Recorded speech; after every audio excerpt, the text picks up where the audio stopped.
Olá, pessoal, voltamos com o nosso podcast Taço Conta e vamos contar tudo para vocês. E hoje o assunto vai ser, gente, ligado à área contábil, com o fera dos feras aqui, num assunto que ele domina tanto que vocês vão ver. Eu nem vou antecipar, porque esse menino aqui é muito fera. Eu chamei de menino, ele já tá até com um sorrisão aqui. Não estou olhando para ele, mas com certeza ele tá com um sorrisão aqui na minha frente. Bem, gente, não deixem de curtir nossas redes sociais, nosso Instagram, Facebook, TikTok, YouTube e, claro, assistir a gente na SDP TV, nosso programa na rede streaming de televisão, às 23 horas, horário de Brasília, todas as terças-feiras. Qual vai ser o tema de hoje? Contabilidade para importadoras e exportadoras, com ninguém, nada menos do que Josimar Pinheiro. Eu vou falar, é José Josimar, mas para aqui, para mim, é só Josimar.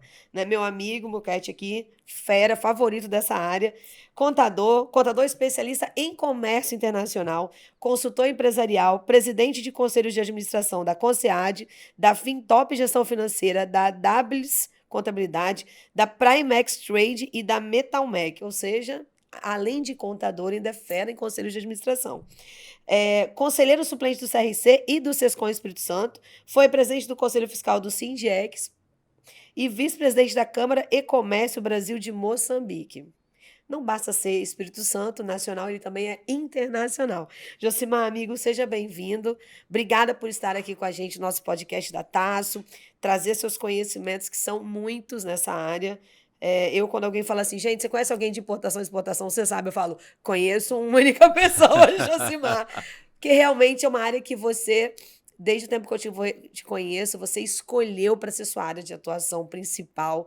É algo que você gosta e eu detesto. Então, assim, eu acho que a gente tem que dar a mão à palmatória, que gostar de contabilidade já é, né, complicado. Gostar de contabilidade de importadoras e exportadoras, então, eu imagino o quanto deve ser complexo.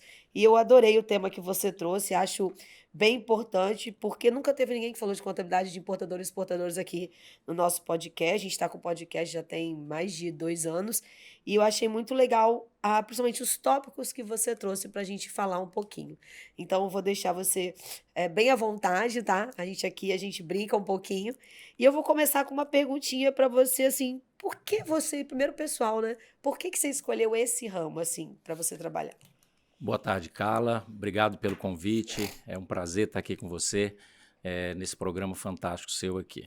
Bom, o tema, na realidade, como eu comecei muito cedo na contabilidade, e a gente tinha opção de, na região onde eu estava, que eu sou de Linhares, então lá é uma região que tinha muita exploração de petróleo, a Petrobras, né? E quando eu comecei a trabalhar em contabilidade, um escritório de contabilidade onde eu trabalhava, ele prestava serviço para uma multinacional que era empreiteira da Petrobras ali em Regência, exploração de petróleo. E aí, em contato com eles, eles me convidaram num determinado período para trabalhar com eles internamente nessa área, que era uma empresa multinacional, uma empresa americana chamada Texas Instrumentos Eletrônicos do Brasil. E eles me convidaram para trabalhar internamente com eles. Foi onde eu conheci comércio internacional. E aí eu comecei a conviver com os americanos. Era uma empresa que tinha unidade no mundo inteiro, explorava petróleo no mundo inteiro. E aqui no Brasil eles tinham grandes contratos com a Petrobras e estavam lastreados no Brasil, em vários estados.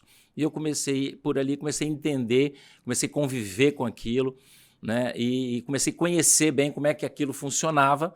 E aí foi onde tudo começou. E dali eu fui rapidamente, eu saí aqui do Espírito Santo, isso em 1980, foi quando eu fui parar lá exatamente, nitidamente, no Pará, na divisa do Quando você foi Pará, parar pro Pará, né? no Pará, divisa com Amapá, trabalhando nessa empresa, eu começava a fazer auditoria interna nos canteiros de obra onde eles tinham, nessa parte de RH, contabilidade, para o grupo, porque eles tinham, a contabilidade era toda internacional, mas tinha uma contabilidade interna e depois se reportava, porque eles tinham ações em bolsa e tal. Foi onde que eu conheci aí essa área de comércio internacional, e daí eu fiquei durante 22 anos trabalhando nisso, em empresas multinacionais.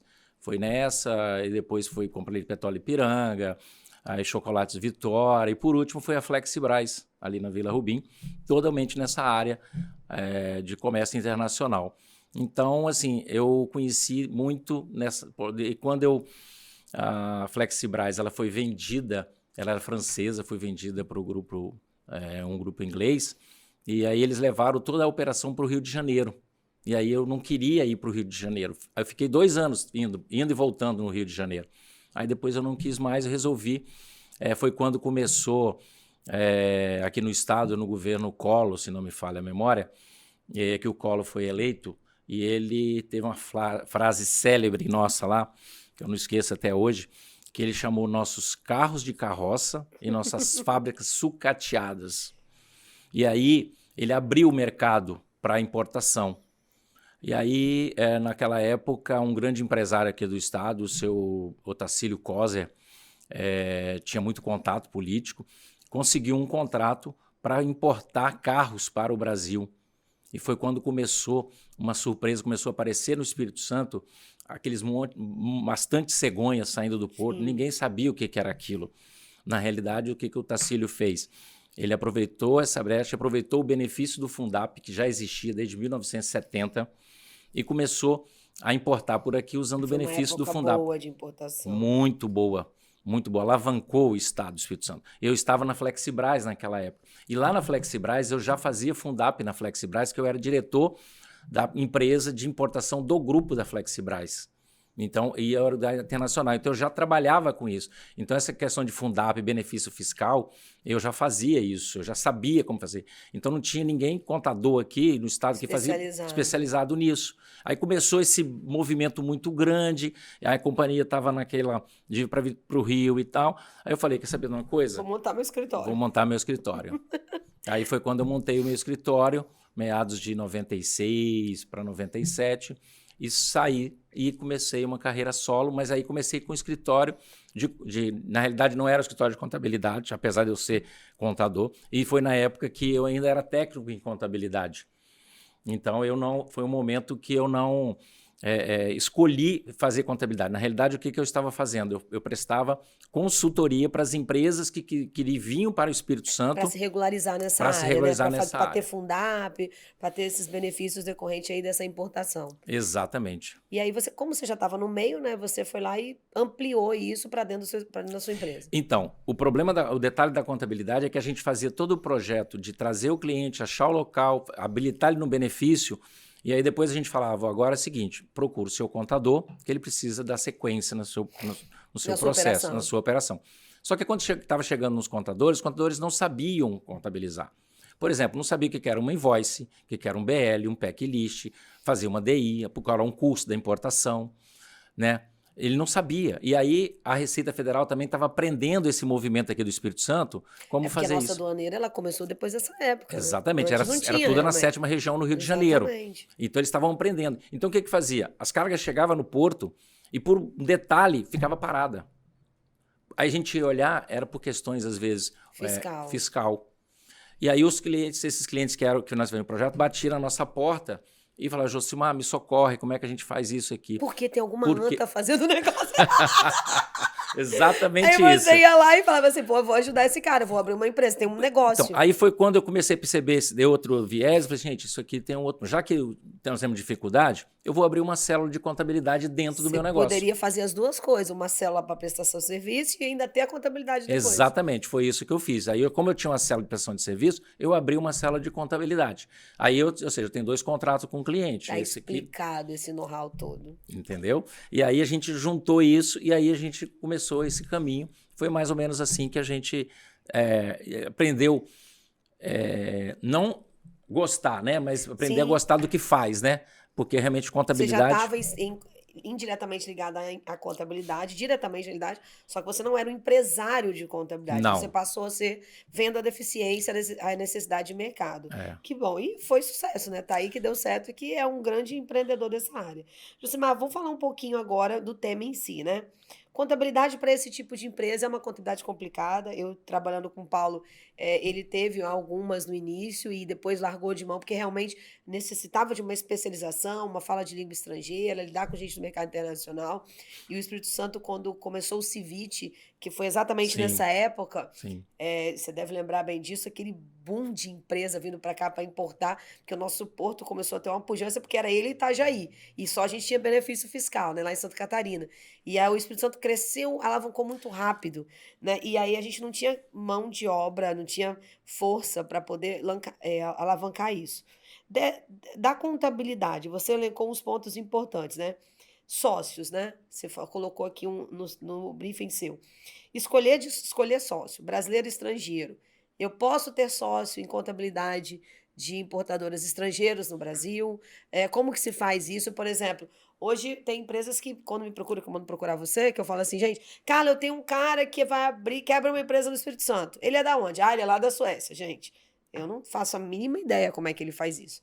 Então, tem diferença? Eu tenho empresa fora, quero abrir aqui. Qual é o tipo de sócio? Eu tenho aqui, quero seguir para lá, né? Igual agora, por exemplo, a Forte Leve, que tá fora do país. Sim. Como é que é feito isso? Tem diferença?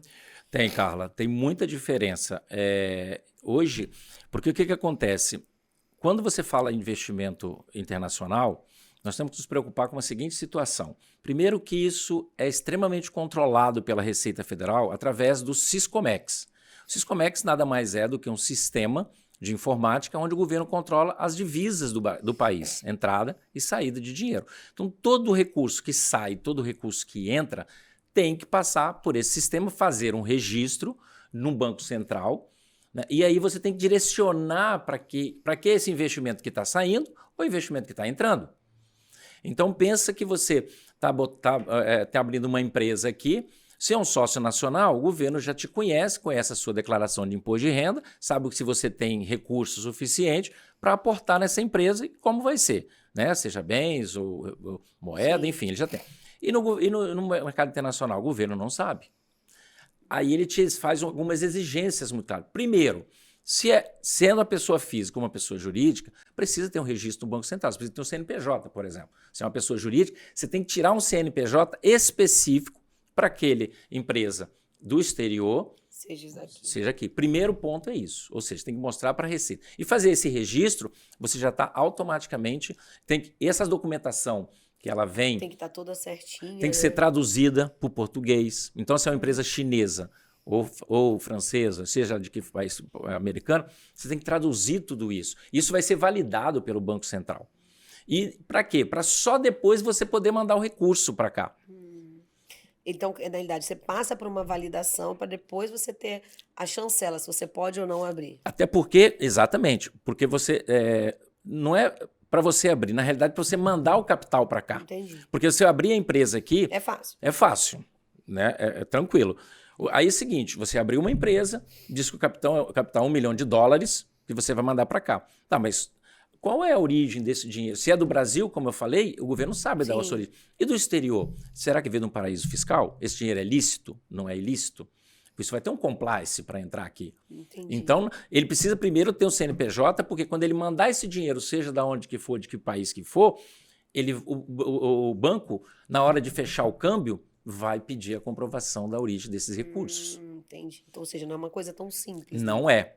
Nós já tivemos vários casos aqui de empresários que chegam aqui e mandam recursos. Onde é que está esse recurso? Está nas Ilhas Caimãs, está no paraíso fiscal da China. E a China é mais complicado ainda, porque a China, a maioria parte dos governos lá, o governo ele manda nas empresas, ele é dono das empresas. Então a transação é muito simples, que é dele para ele mesmo. Só que como que você comprova para cá? Para a Receita Federal, por exemplo, dizendo, não, esse recurso eu recebi do governo da China. Me dá um comprovante que você recebeu do governo da China esse recurso. Como? É muito difícil. Então tem todo um processo. Aí tem toda uma orientação que você faz com a melhor modalidade. Se vai ser física, se vai ser jurídica. Exatamente. E o seu trabalho já começa aí, né? Viabilizar a entrada do recurso através do quadro societário com a melhor forma. Perfeito. Já Exatamente. começa aí seu trabalho. Essa análise, porque dependendo da origem do recurso, dependendo da forma que esse recurso tem, ele para por aí. Porque senão Não ele dá continuidade. não dá continuidade, porque ele vai criar uma série de problemas internos depois com a Receita que vai ficar inviável dele resolver. Entendi. Gismar, a escolha do capital que você colocou, quer dizer, definir meu quadro societário, se vai ser física ou jurídica, e depois tem a questão do capital social, né? E qual, assim, tem limite, não tem, para você trabalhar com uma contabilidade internacional, importação e exportação? Tem alguma obrigatoriedade que eu tenho que seguir? Tem alguma particularidade na constituição desse capital social de valor? Algum registro em Banco Central, em CVM? Tem alguma coisa nesse sentido que seja regulatória hoje, que não seja igual eu abrir uma empresa limitada normal para uma empresa de contabilidade, por exemplo? São dois aspectos. Tem o aspecto de necessidade de capital para o investimento, Tá. né? Que aí você, de acordo com o projeto do cliente, a gente analisa e diz para ele, olha, o mínimo que você vai precisar é X reais de acordo com o seu projeto. Porque você vai ter que fazer um investimento, vamos pensar que ele vá, como você citou na Civit aí, Sim. ele vai adquirir uma área na Civit, vai construir um galpão dele e tal, maquinário, tá. Quanto é que vai custar isso? Ou seja, então o mínimo de capital que ele vai ter que ter para fazer investimento nisso daí. E aí, então tem uma questão de investimento. Tá. O outro, esse investimento sendo estrangeiro, ele tem sim a regulatório que ele tem que ser registrado no Banco Central. Obrigatoriamente ele tem que passar pelo registro no Banco Central. Por isso que quando a gente definiu quem é os investidores, sendo pessoa física ou pessoa jurídica, tem que ter o registro no Banco Central e esse dinheiro, quando ele entra no Banco Central, que está lá no banco, a primeira coisa que a gente tem que fazer é para que fim esse recurso está entrando no país. Aí a gente, com a empresa já constituída, com capital subscrito, não a integralizar, eu mando isso, o dinheiro chegou, está no banco, está no banco. Justifica. Aí eu mando para o banco e falo assim, isso aqui é para aporte de capital, com base nesse documento aqui, porque o Banco Central vai pedir o documento. E aí eu faço um registro no Banco Central que esse capital está entrando como aporte de capital na empresa X. Imagino eu que o Brasil tem convênios ou celebra acordos internacionais com alguns países que ele já obtém informação de forma automática. Tipo Sim. Estados Unidos, Argentina, né? Então, alguns países ele já deve ter acordos que ele já... Como os Estados Unidos tem com a maioria dos países, né? Que, por exemplo, eu tenho um cliente que ele é dupla cidadania, Brasil e Estados Unidos. Ele fala, Carla, tudo que eu ganhar aqui, eles lá já sabem. Eu pago imposto X. E o que eu ganho lá, aqui não sabe, mas lá já sabe. Então lá, o que eu ganhar, onde quer que seja, cai tudo assim ou não. Você vai pagar 40% de imposto, filho, porque você está somando tudo, não sei quantos mil dólares. Aqui no Brasil deve ter alguma coisa nesse sentido. Sim, são os acordos bilaterais, né? Então, ou seja, existem os acordos bilaterais, a maioria dos países tem esse acordo, onde esses recursos... Troca de informação. O que você, dependendo de como você declara isso, e aí se é residente ou não residente, né, no caso do pessoa física, ele vai recolher o imposto na origem do rendimento declarado. E aí ele recolhe lá. Mas ele tem que declarar no Brasil, por exemplo. Vamos supor que ele é um brasileiro que mora nos Estados Unidos, tem rendimento nos Estados Unidos, mas ele tem negócios aqui no Brasil. Ele precisa declarar isso aqui no Brasil, ele precisa declarar o rendimento que ele tem lá. Então ele vai dizer assim, ó, esse ano eu ganhei... Tanto que na declaração de imposto de renda tem esse espaço, né? Moeda estrangeira. Rendimento, moeda estrangeira. Isso. E aí você declara que você já pagou o imposto nos Estados Unidos, por exemplo. Sim. E aí você não paga mais aqui. A empresa, para investir, por isso que ela tem que fazer essa informação junto ao Banco Central, porque ela vai ter o quê? O rendimento que ela tiver aqui no Brasil, obviamente, os investidores lá fora vão querer o rendimento desses recursos, os dividendos disso. E aí tem que fazer o quê? Tem que repatriar esses dividendos para lá. Se eu não tiver um recurso, um registro no Banco Central dizendo, Brasil, Banco Central, ó, eu investi aqui $1 milhão, desse $1 milhão eu investi nesse projeto, que aqui me rendeu $500 mil, agora eu estou remunerando os dividendos do sócio estrangeiro, $500 mil.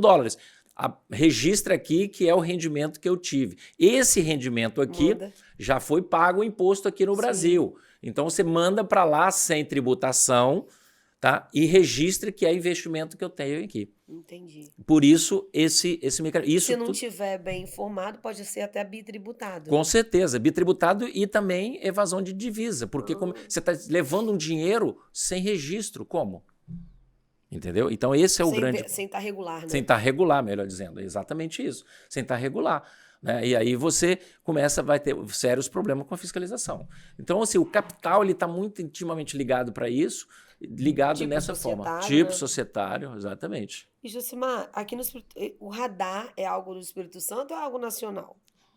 O radar ele é nacional. O radar também nada mais é do que uma senha de computador. Simplesmente é um login e senha. Exatamente só isso. Mas tem gente que fica louco com isso. Então. O que acontece? Não, eu tô te falando porque eu recebo várias pessoas de fora do estado. Carla, eu preciso de um prestador de serviço para tirar o radar. Aí eu não entendo, né? Eu falo assim, tá, mas eu não faço isso. Uhum. Não, mas eu preciso, eu sou um contador. Às vezes o contador é, sei lá, Pernambuco, Ceará, e ele quer que a gente indique alguém para fazer só esse serviço, tipo um despachante. Uhum. Eu tô imaginando que é algo complexo, né? É. Porque se ele de lá não consegue fazer, É fica de muito pertença complexo. nacional. Certo. Não, ele é muito complexo. Ele é nacional. Ele é nada mais é do que um login e senha para você acessar o quê? O Siscomex. Entendi. Porque tudo tem que registrar no Siscomex. Então, se eu já tenho uma empresa fora do Espírito Santo e vou abrir uma filial aqui, eu não preciso fazer de novo, porque eu já tenho radar. Se você tiver o radar na matriz da empresa, Não preciso fazer aqui. não. Eu só faço Porque uma vez. ele é linkado no CNPJ principal da empresa. Como a gente tem muito incentivo fiscal aqui no estado, deve ser por isso que esse volume de indicação de serviço para esse tipo de operação tem aumentado. Porque a Tem. gente ainda tem, até 2032, ainda a gente tem incentivo Ele tem fiscal aumentado forte. e ele tem muita complexidade e ele tem tudo a ver com o capital da empresa. Tudo a ver, tudo a ver. Porque o que acontece? O radar, além dele ser uma senha de computador, um login e senha, ele determina como se fosse um limite de crédito que você pode importar. E esse limite de crédito ele vai ser determinado de acordo com a sua condição financeira. E como sendo empresa, é o capital social que determina o Ou investimento. o caixa da empresa. Entendi. Ou seja, você tem que ter dinheiro. Porque como é que você vai fazer assim para a Receita? Receita, eu estou importando $1 milhão. Aí você olha para uma empresa, ela tem um capital de R$100 mil integralizado. A Receita simplesmente vai falar assim, meu amigo, você não paga nem o imposto de importação, nem o frete dessa mercadoria. Se vier um container de 40 da China, você vai pagar um frete mal a gente. A não ser que ele tenha disponibilidade financeira na empresa. Aí ele tem que provar que ele tem disponibilidade financeira legal para a Receita Federal. A Receita Federal vai fazer uma análise para ele e vai falar assim, ok, você tem capacidade para importar $1 milhão. Aí eu vou te dar, então, autorização para você importar $1 milhão. Porque, na realidade, o radar ele vai autorizar a fazer as importações, né? Ele vai determinar o limite de importação. Até quantos mil? Você pode... É como se fosse uma carta de crédito. Eu vou fazer uma pergunta assim de leigo. Essas lojas de vinho, por exemplo, vamos pegar aqui a Casa do Porto, ou aquelas lá de Vitória, que tem as de vinho mesmo, de vinho que vende aqueles itens importados. Elas importam diretamente ou por um agente, não sei. Acredito eu que seja por um agente de importação. Elas têm que ter o radar também? Não. Sim. Tem que ter? E quem é Simples Nacional pode ter? Pode. Até a pessoa física também pode importar. Todo mundo pode importar. Porque o que acontece? Existe basicamente 3 modalidades de importação e limites de importação. Os limites de importação, a Receita começa independentemente de qual... Toda vez que você registra uma empresa, o capital pode ser de R$100 mil, ela vai te dar $50 mil, limitada a $50 mil para 6 meses. E de cara. Então, ou seja, se você tiver importação para fazer de $100 mil, tecnicamente você não vai conseguir fazer. Entendi. Esse de cara. Aí você vai assim, não, mas $50 mil não dá. Só uma máquina que eu vou trazer, só $200 mil. $200 mil. Aí a Receita fala assim, prova que você tem dinheiro para dar. Aí você tem capacidade de pagamento. Pagamento. Aí você apresenta um procedimento para ela, chama-se uma revisão de limite. Aí eu falei, Receita, revê o meu limite. Você me deu 50, mas eu preciso de 200. Quero 100, 200. Revê para mim aí. Olha só, eu tenho capacidade financeira para ter esse 100. Aí você faz esse processo junto à Receita, ela faz uma análise e te autoriza a você a ter $100 mil. E aí isso entra como se fosse... É igual quando você faz uma venda para um primeiro cliente. Né? Você fica sempre na retaguarda, faz o dá um cadastro, crédito para cadastro. Isso tá assim, né? Faz o cadastro do cliente, pede o balancete dele, né? Isso, analisa crédito, inverso, vê, né? exatamente. O fornecedor agora que está pedindo para te analisar. Aí, deixa eu ver se você tem condição de me pagar. Exatamente. Aí o que a Receita faz no caso dela? Fica olhando, porque qual é a preocupação da Receita? Se você te perguntar isso agora, o que a Receita tem a ver com isso? A capacidade de recolhimento dos tributos. Sabia que tinha alguma coisa por trás. Porque quando a mercadoria chega no porto, você não consegue retirar a mercadoria... Sem pagar o imposto de importação. Não, e não é só imposto de importação. Esse é o problema. É o imposto de importação, é o PIS, a COFINS, o ICMS e o IPI. Paga tudo para retirar. Antes, é débito em conta no banco. Você tem que formar uma conta, você só registra a DI, você, depois que eu debitar entendi. isso tudo, você faz um registro no sistema, a DI, no Siscomex. Então, esse pessoal que importou o vinho, ele já pagou tudo.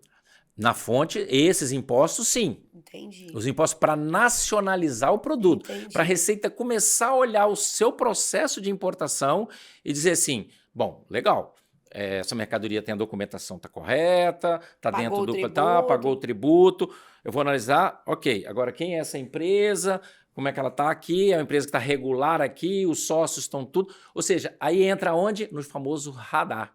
Por isso que todo mundo fala de radar. Porque ele olha tudo isso. Entendi. Ele olha todo esse modelo.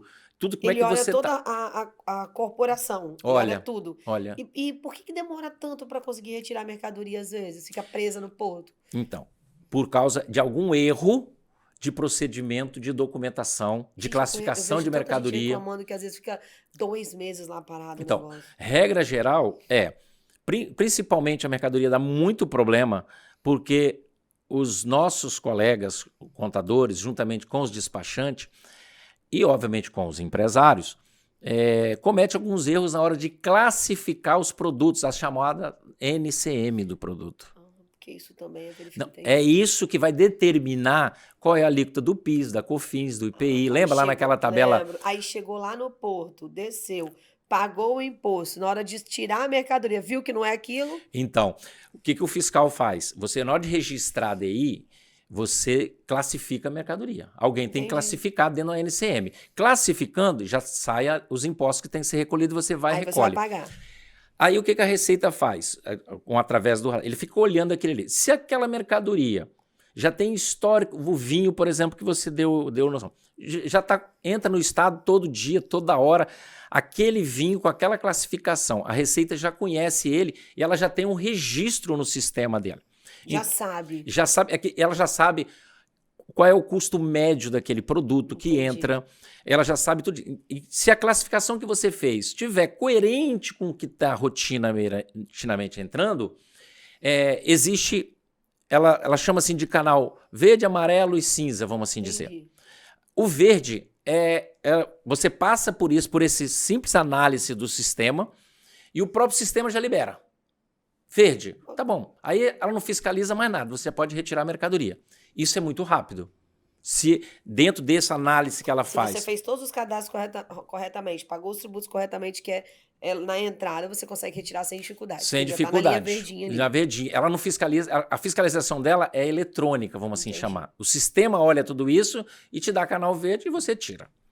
Se for por uns outros canais, por exemplo, o cinza, vamos falar que ele é o mais complicado, o que a Receita fala? Ela para tudo, aí esse processo é diligenciado para uma fiscalização pessoal, vai para uma pessoa... E o cara vai lá no porto? Não, ele já é do porto, tem uma alfândega dentro do porto. Aí esse processo tem que ir para um fiscal, e aí você tem que tirar o container, deixar ele parado lá, e aí começa a gerar custo. Porque é armazenagem. Você paga tudo. Fica lá gerando custo. E espera o fiscal marcar uma agenda... Por isso que os navios ficam tudo no meio do mar lá. Eles ficam esperando para atracar, para descarregar. Porque tem tempo. Custa caro. Muito caro, muito caro. Porque a partir do navio que você descarregou o contêiner e botou no pátio dali da Codesa, por exemplo, você já começa a contar. E aí você começa a contar... Além de pagar o transporte, ainda paga o período que ele fica ali na Codesa. Paga o período que ele fica na Codesa, paga toda a estrutura que a Codesa usa, o container que vem ele tem tempo para devolver, que é as demurragem. Se ele não devolve, custa caro. Ele tem tempo para devolver para o agente esse container. Está explicado porque produto importado é tão caro, né? Tem um custo muito caro. Então, assim, se é um canal cinza, por exemplo, aí o fiscal olha toda a documentação pessoal. Aí, enquanto ele não analisar, ele não se sentir confortável, não libera. Por isso que é a mercadoria feia. Ou seja, onde é que está o processo aí? Tem alguma deficiência, algum processo errado, alguma documentação errada. Algum código, ou o importador, ou o real adquirente tem algum problema na Receita Federal, ou a mercadoria já vem subfaturada. o transfer price, como eu falei, porque ela tem uma tabela dos produtos. Então isso é Ela feito... já sabe o custo médio do produto. Já sabe, já sabe. Ela Aí tem se uma ela tabela. falou, se eu sei que o meu custo médio ali é 10 e o cara trouxe a 5, pô, tem alguma coisa errada. Exatamente. Aí ela diligência para o fiscal olhar, porque o cara pode ter classificado errado. Entendi. Isso é muito comum. Ó, o fiscal demanda, ó, reclassifica isso aqui tá errado. E aí né? ele altera. Aí ele altera, tem que alterar, porque senão a mercadoria ele não tira a Aí mercadoria. altera, paga o imposto. Paga a multa também. Multa? Paga a multa. Por isso, por a classificação que ele fez, é como se a Receita entende como se ele quisesse burlar a legislação. Aí você paga uma penalidade, retifica, recolhe os tributos todos, complementos, e aí sim ele consegue retirar. E você falou um pouquinho aqui de benefício fiscal. A gente ainda tem benefício fiscal aqui no estado, a nível Brasil, para importação? Sim, na realidade você citou mais cedo aqui que na época dos benefícios fiscais, Espírito Santo, Itajaí, na realidade era só Espírito Santo. Itajaí não existia antes desse boom aqui no Espírito Santo. Esse benefício fiscal no Itajaí, que é lá o crédito presumido hoje, lá, que é uma renúncia fiscal, né, que a gente, contabilmente falando, aqui no Espírito Santo já existia o Fundap desde 1970. Que acabaram. Então, não acabou o Fundap. Esse é um grande equívoco. Muito equivocado. Mas você falava tanto isso na televisão? Fundap acabou, Fundap acabou. Então, mas acabou por quê, Carla? Como eu te contei um pouquinho, quando começou o boom de carros, importação de carros, veio também... quem fazia isso era um empresário, o seu Camilo Cola, onde ele era um empresário. Então, ou seja, ele tinha toda uma operação bem lastreada dentro dos negócios dele. Perfeito. O que aconteceu com os benefícios fiscais? Vieram os famosos prestadores de serviço, as trading companies, para prestar serviço. Ou seja, ele não era dono de nada. Ele é meramente um prestador de serviço. Então, ou seja, ele pegava uma mercadoria sua lá no exterior, fazia toda a intermediação, nacionalizava, te entregava aqui dentro e você pagava por ele por um serviço. Ele emitia uma nota de serviço normal. Então, isso houve um boom muito grande dessas tradings. A maioria, tanto é que por que deu as guerras? Ordem, né? Aí já é outro probleminha, tá? Mas na realidade o que acontecia? As mercadorias entravam, como entram até hoje pelo Espírito Santo, mas o mercado consumidor maior não é o Espírito Santo. Vamos falar, é São Paulo. Então entrava por aqui, mas ia para São Paulo. Quem era o real adquirente dessa mercadoria? São Paulo, não era o Espírito Santo. Então, o que as trading fazia? Nacionalizava aqui, mas já entregava em São Paulo. Aí surgiu a famosa guerra fiscal. Sim. Tá? Nacionalizava aqui e fazia aqui. Então, tinha muita trade, vinha para o Espírito Santo, mas era tudo de São Paulo, vinha para o Espírito Santo para prestar esse serviço. Na prestação de serviço, o que ela ganhava com isso? Se ela não tinha mercadoria nenhuma, que ela não comprava mercadoria por 10, vendia por 15 para ganhar 5, por exemplo. Sobre o valor da importação, não? Do benefício Fundap. Ela só ganhava ali. Ela era uma prestadora de serviço. Olha só, a mercadoria não é dela. Ela só fez a intermediação do produto e recebeu emite uma nota fiscal por esse serviço. Esse serviço, basicamente, o custo dela. Mas aonde que estava o ganho operacional e financeiro dela, provavelmente? Lá no benefício. Porque ela, em fazendo isso, ela gerava, por exemplo, vamos supor que nessa operação a trade gerava 1 milhão de CMS por mês para o Estado. Desse 1 milhão, ela ganhava 80 mil, por exemplo. Um exemplo, 80 mil de Fundap. Ficava tudo 100% para ela. Entendi. Só que o que ela fazia? Desse benefício, 50% ela devolvia para o cliente dela, como forma de benefício também. Entendeu? Então ela criou-se um mercado. Criou-se um mercado muito grande. Então, mas isso era rentável para trading quando tinha o quê? A alíquota de 17%. De 12%, melhor dizendo, para o mercado, para as vendas fora do estado. Aí você lembra a guerra fiscal, veio a guerra fiscal, São Paulo. Aí no governo, se eu não me engano, era o presidente, era o governo do estado de São Paulo, da Fazenda, o Guido Mantega, se eu não me engano, na época. Só de você falar até me arrepio. Ou da Fazenda, ele era da Fazenda. O que ele fez juntamente com São Paulo? Eles pegaram e entraram com uma legislação e reduziram a alíquota de ICMS de produtos importados, né, para 4%. Isso aí eu lembro. Então, por que ele fez isso? Ele fez isso exatamente... Aí foi todo mundo para São Paulo. Então, aí o que aconteceu com as trading aqui? Deixou de ser rentável, porque 4% do benefício não paga a operação dela. Aí o que aconteceu? Debandou todo Demandou mundo. todo mundo. Aí todo mundo veio essa conversa de, acabou o Fundap, acabou o benefício. Não, Então não nunca acabou acabou. o Fundap. Não acabou. O que acabou foi o que elas tinham de benefício ali, quando São Paulo reduziu, na realidade acabou a vantagem que elas tinham. Exatamente. As Entendi. vantagens. Mas as empresas que tinham operações próprias, né? Estavam continuando E ganhando continua dinheiro. até hoje. Lá no Sindiex, por exemplo, se você vê a geração de importação por mês que passa lá é muito grande. É tão quanto era há 15, 20 anos atrás. Sempre o ICMS do Fundap hoje, na época, representava quase 1/3 da arrecadação do Estado de ICMS. E hoje não é tão pequeno também, não. Ou seja, mas hoje já Não ficou... representa 1/3 mais, mas Não representa 1/3, mas é significativo. É significativo. É que a gente está exportando bastante também. Né? E nesse meio termo foram criados outros benefícios, né? O Investe, porque o Fundap é financeiro, aí você falou Itajaí era uma renúncia fiscal, aí veio esse problema, Itajaí resolveu aceitar e o Espírito Santo recuou com o governo Paulo Acrino, fez alguns acordos ali. Aí veio o Investe. Aí eles criaram o Investe para criar uma operação 100% interna para acabar com essa guerra fiscal. Aí você faz a operação toda interna. Tem o Investe e o... Como é que é o nome do outro? O Investe é o interno, mas tem um outro também. Não, tem o Compete, mas Investe. o Compete é para o atacado. Sim. Pode ser de produto importado, como ser de produto nacional. Aí já é um benefício para o comércio. Mas é um benefício grande, né? Eu acho muito certo o que o governo do estado fez de você comprovar que você está gerando renda. Com certeza, Por quê? certeza. Porque as empresas acham um absurdo. E eu falo, o contador não defenda isso, porque não é absurdo, não. Não. Quando saiu lá o negócio da placa, eu sei que o GT faz, né? Sim, que sim. Eu tenho que estudar agora para coordenar o GT faz.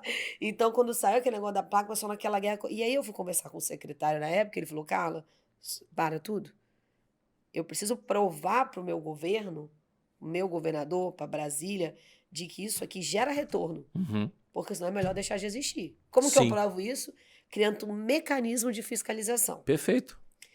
Porque o cara vem, finge que está aqui, aluga um negócio, só que ele não está aqui. Ou seja, ele não gera emprego, não gera renda, não contrata pessoas, não gera nada. Ele não gera mercado para o nosso estado. Então, não, eu quero que ele pode até mandar, mas ele tem que ter uma sede, ele tem que ter equipe, ele tem que ter determinadas políticas públicas inseridas na empresa dele. Aí eles têm lá, pessoas de sexo diferente, quantidade de mulheres. Então, tem todo um preenchimento de um formulário que tem que ser feito lá. E eu acho que tá certo. Certíssimo. E tanto é que você lembra que eu te falei que nisso a gente fazia os projetos e tal? E era exatamente quando a gente fazia os projetos, a gente olhava o seguinte, mas o que você vem fazer aqui no Espírito Santo? Você vai gerar algum valor aqui para o Espírito Santo? Você vai fazer algum investimento aqui no Espírito Santo? Ah, não, eu quero só trocar nota. Meu amigo, isso aqui não serve para você. Não me interessa. Não me interessa. E para o Estado não interessa. Não interessa. E para a gente não interessa já... nós estamos falando há 35 anos eu fazendo isso. Era exatamente, já há 35 anos a gente já falava, cara, isso aqui não cabe para você, não. Você está vindo para cá para especular. Primeiro que você tem toda... Eu ouvi dizer que a gente vai trazer aviões, é verdade? Estamos trazendo aviões. Tem essa conversa lá, já temos essa conversa. Tem gente já... jornal, né?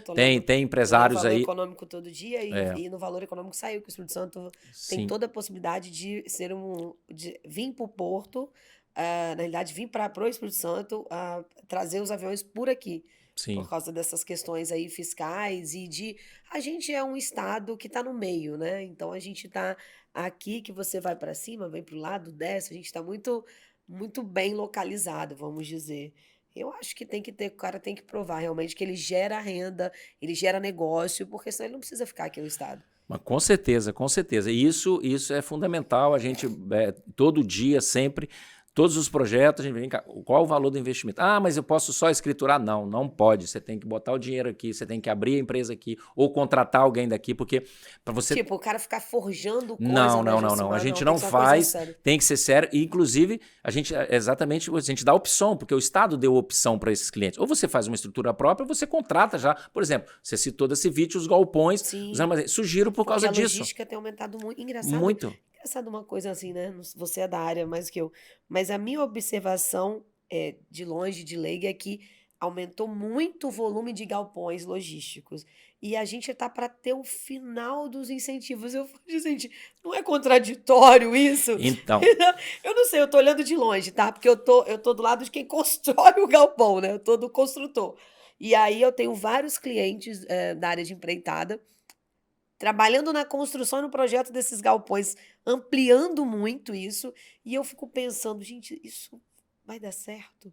E aí eu conheci uma operação de um cara muito fantástico, assim, que ele constrói o galpão, depois vende 50% desse galpão para alguém, fica com 50, pelos 50 que ele vendeu, ele já ganha todo o dinheiro do investimento, ainda fica com lucro do negócio para não sei quantos anos, porque ele já fechou um contrato com um cliente seu de 20 anos, de Uhum, 10 anos. Eu falo, ele uhum, gastou X milhões, é uma inteligente, gastou 10 milhões para construir o galpão.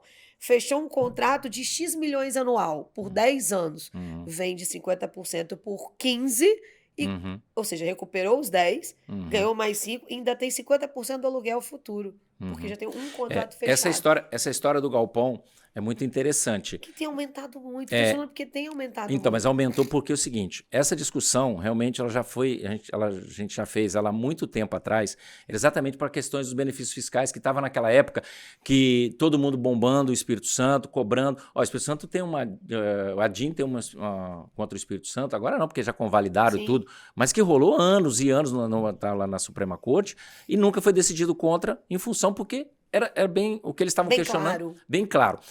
E aí, mas a gente tinha sempre essa ideia, e a gente, quanto empresário também, e benefício, ele foi feito para quê? Para ter um prazo para acabar, concorda? Sim, Né? sim, Nós, sim, como sim. O técnicos aqui, incentivo, a sim, gente tem que ter sabe um que ele tem que prazo. começar e acabar, não é para ficar Sim. de eterno. Então, quando começou essa discussão toda do benefício e essa coisa toda, a gente começou essa discussão. Gente, isso vai acabar.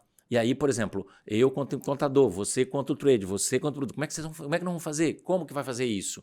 Aí surgiu essa ideia de a gente agregar valores. Falei, gente, ó, nós precisamos agregar valores.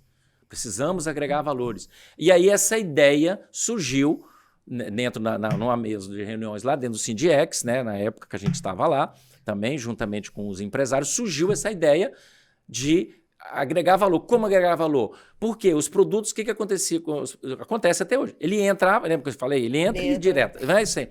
A gente não agregava valor nenhum. Estava vendendo commodity. Simplesmente isso. Então, por exemplo, por que não usar aqui, agregar Nossa valor, estrutura nossa toda. estrutura? E aí surgiu essa ideia do galpão e começou a evoluir essa ideia. Cresceu muito, Então, Jucimar. aí, olha só, mas cresceu muito por quê? Porque o Espírito Santo ficou extremamente saudável no ponto de vista Financeiro, né? financeiro, um estado que fecha aí, bem em Isso relação eu aos outros descobri. Há países. 13 anos consecutivos, o Espírito Santo está entre os 3 primeiros de equilíbrio fiscal. Exatamente. 13 anos. Então tem uma 13. segurança E a boa. 8 em primeiro lugar. Olha que interessante. É. É que a gente, como contador, às vezes não se apega ao dado. A gente está meio isento, assim, quer ficar isento disso. Mas é importante a gente saber os números, porque os números do Estado, para a gente entender por que está funcionando dessa forma. Com Ou certeza. seja, o nosso Estado é um Estado há 13 anos saudável financeiramente. Exatamente. E isso está alavancando muito.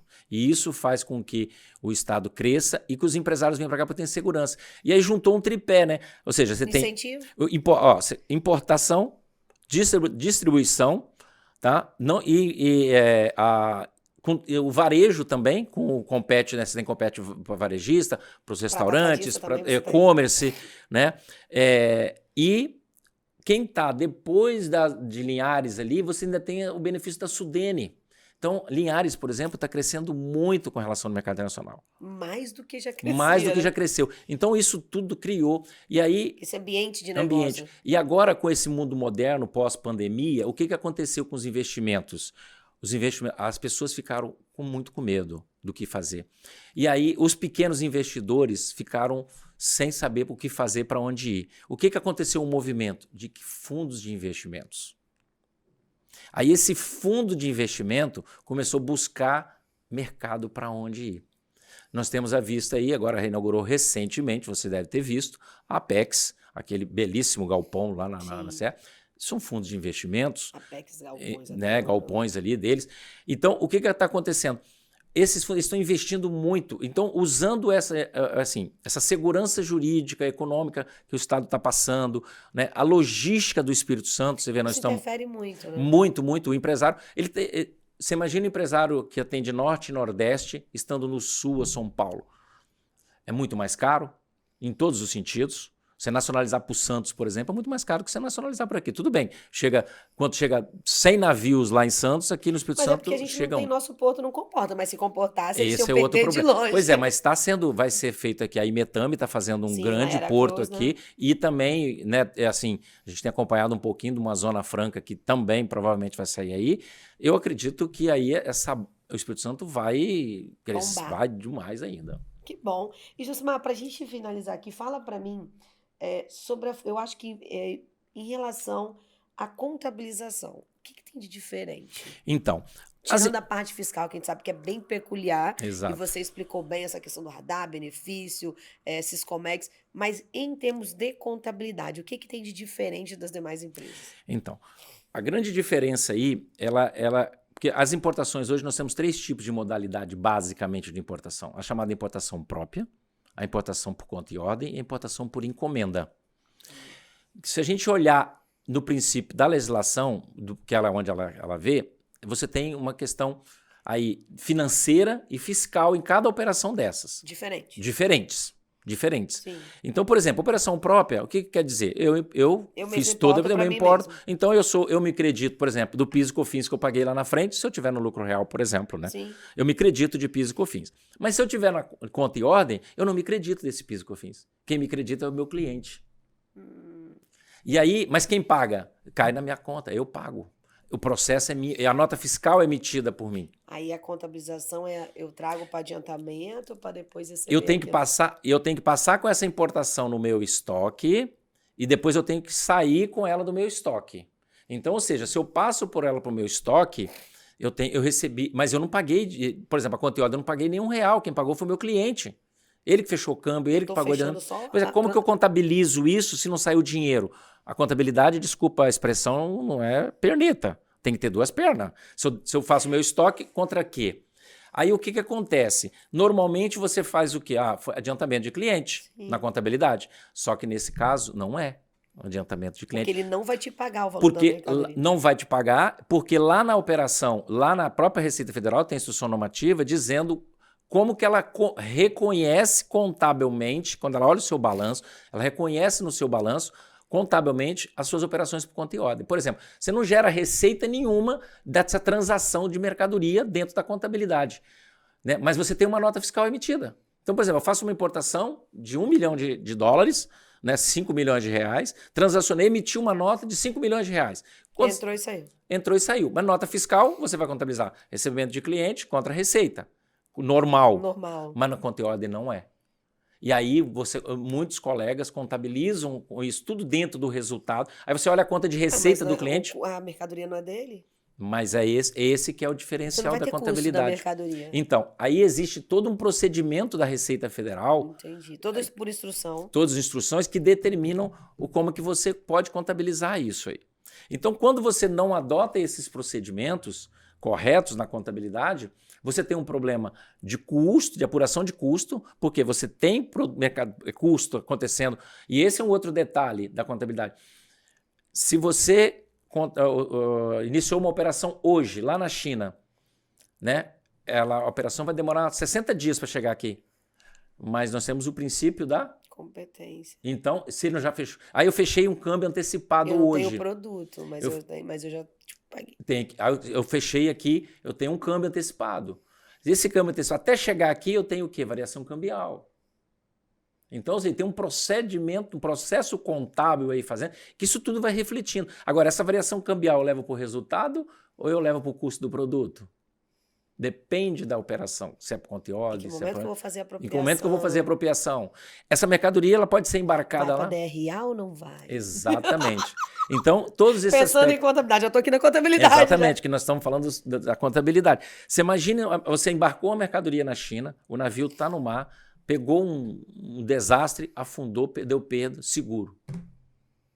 Como que a contabilidade faz isso? Né? Então, tudo isso é essa complexidade da operação, sem contar nos próprios procedimentos contábeis. Por exemplo, os documentos que vai chegar, por exemplo, mercadoria chegou, pode dar entrada.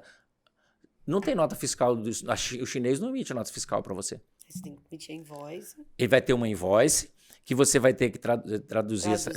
Emitir uma nota, depois do custo apurado, tem que emitir uma nota fiscal de entrada com base nos custos, e aí você tem que apurar muito bem o custo dessa importação, porque se for uma operação própria, se for própria, vai afetar no seu resultado. Da moeda chinesa para cá. Exatamente. E aí você tem, quanto é que você vai levar para o custo? Qual é o custo dessa mercadoria, a aquisição dessa mercadoria? Você tem que apurar o custo. Né? Então, você tem que conhecer. Hoje, com sistemas integrados, assim, a gente consegue ajudar bastante, mas mesmo assim tem que ter conhecimento, porque se o sistema falhar, eu tenho que saber fazer. Exatamente. Hoje você tem bons RPs aí que já, né, você consegue fazer isso 100% integrado, mas o contador, ele precisa analisar isso aqui, ele precisa entender, né, está certo, não está? Isso aqui, entra, ou seja, a parametrização do sistema tem que ser feita pelo contador. É feito pelo contador. Isso é importante falar. Não é nada contra, tá, pessoal do TI, mas não são pessoal de TI que faz parametrização, somos nós, né? Eu sempre falo isso quando a gente vai implantar o sistema. Quem tem que fazer a parte contábil sou eu, não é o cara do TI. Eu que entendo da norma, né? Exatamente. E eu que entendo das nuances da empresa, das atividades da empresa. O KTI faz um Ctrl-C, Ctrl-V e quer fazer aqui dentro. Né, Jucimar? Muito interessante, muito importante e difícil, né, gente? Aqui para nós. Cabeça tá fervendo aqui. Poxa, obrigada por você ter dado esses esclarecimentos, contribuído aqui no nosso Tasso Conta. Ou seja, a contabilidade de uma importadora e de uma exportadora vai desde lá do processo de criação da empresa, formação do capital, tipo de sócio, até você chegar e fazer o procedimento de importação, pelos tipos de importações, muito interessante e complexo, né? Então, como eu disse no início, né? Se você não quer... E como também outro podcast, a gente teve um podcast com o Roberto Schultz, e o nosso podcast com o Roberto foi sobre o risco do contador. E aí ele comentou uma coisa muito legal, que... se eu vou pegar uma atividade nova na minha empresa, eu preciso ver se eu tenho condições de executá-la. Exato. Se eu tenho conhecimento técnico, equipe, sistema, quanto que vai me custar pegar isso. Então, esse fica a dica para vocês, tá? Claro que o valor agregado é maior, até por toda essa complexidade, né? Mas começar isso... qualquer um pode, desde que você tenha uma bagagem para isso e se dedique muito, né, Jucimar? Sem dúvida, Se eu for fazer, para finalizar, eu vou fazer uma pergunta cruel aqui. Ked, quanto tempo você acha que uma pessoa, para abrir uma empresa de contabilidade, para focar nesse mercado, precisa de experiência? Porque você teve uma escola dentro de empresa. Exato. E isso não vai acontecer quando eu sair da faculdade e quiser montar meu escritório. Não vai. Então, quanto tempo você acha que a pessoa precisa para se profissionalizar para trabalhar nesse mercado? Carla, com toda a sua experiência. Eu acho que ele se dedicando muito, muito aí, estudando com toda... Hoje que está muito fácil, né? Informações, tem muita informação, você consegue trabalhar aí. Eu acho que ele, no mínimo, aí, uns 2 anos. No mínimo. Eu estava pensando em 5, mas ele foi humilde, tá? Mas hoje, eu não acredito que 2 você consegue, não. Mas hoje tem muita... Porque você muita informação aberta. Na época que eu comecei, como eu te falei, não tinha. Tanto é que... né, era o livro, né? Era um livro, era muito... Receita, era aquele livro eu me considerava office boy de Bandes e Receita Federal. Eu ficava direto lá dentro do Bandes. Para entender como é que funcionava tudo isso na Receita Federal, entendeu? E aí, a gente cansou... Mas com muita dedicação, 2 anos, estudando bastante, porque tem que estudar bastante fiscal, bastante dentro do Estado, bastante nível federal e bastante contabilidade. Bastante. E hoje também eu falei 2 anos, por quê? Porque os entes federativos nossos aqui, principalmente o estadual e o federal, eles já conhecem muito disso. Então, eles já sabem, se isso aqui está errado, eles já conseguem te dizer. Né? Consegue te orientar. Antes não tinha orientação. Você ter ideia, esse procedimento de operação por conta e ordem, na época, eu, juntamente com um fiscal da Receita Federal, chamado Seu Francisco, nós fomos direcionados na época, delegado da Receita Federal, para nós criarmos um procedimento para essa operação por conta e ordem, porque ninguém sabia como fazer. Então, eu tenho um manualzinho que a gente criou na época e esse manual foi disponibilizado para todos. Depois a Receita Federal usou aquilo lá como normativa para as pessoas. O seu Francisco treinava os fiscais para saber.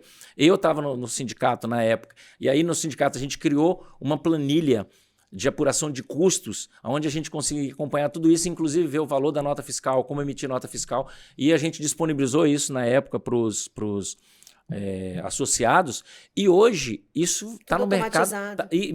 Mas se você olhar, Carla, é a mesma planilha que a gente fez. Claro que cada empresa foi dando Sim, foi adaptaçãozinha ou adaptando, outra, mas foi lá mas atrás. isso lá atrás. Então, hoje, quem entrar, isso já está mastigado. Os RPs já faz isso automático.